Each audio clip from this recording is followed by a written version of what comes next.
Yesterday, we brought you the story of a Dunbar High School student who's running her own burger business in Lexington. And we told you how we worked on the story with some students from the school's journalism program. As part of National News Literacy Week, we also produced a story showing how it all came together. LEX 18's Angie Bevan takes you behind the scenes.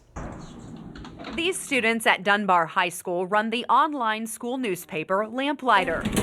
The students also produce their own newscast. So I work with our broadcast typically, so we have a weekly broadcast called WPLD and I oversee that. Editor-in-Chief Kennedy Gayhart's interest peaked when she heard about Daniela Torres Gomez. She's the student who's running her own burger business. She has an incredible story. She is doing all of this basically by herself, and it was just really inspiring. I really wanted the kids to get some in-the-field experience so that they would understand what it's like to be on the scene. Covering Daniela's story would accomplish just that. So we pulled a team together and we tried to plan it out beforehand before we went to the restaurant, and we really wanted to get the story of what was going on. We wanted to get the story behind her restaurant. That's where the Dunbar student journalists and LEX 18 collaborated. We scheduled people to get photo, we scheduled some people to do video, we scheduled some people to do interviews. Using their work and combining it with ours, we told the story of Bubba's Burgers and Daniela,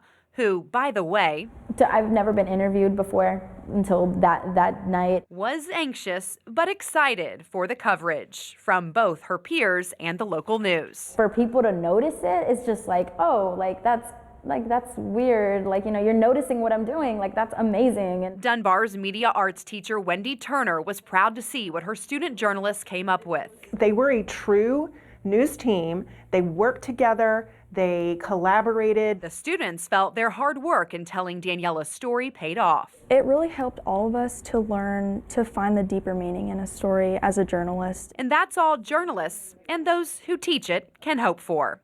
In Lexington, Angie Bevan, LEX 18 News. Pretty cool to work with some young journalists of the future, huh? Yeah, definitely.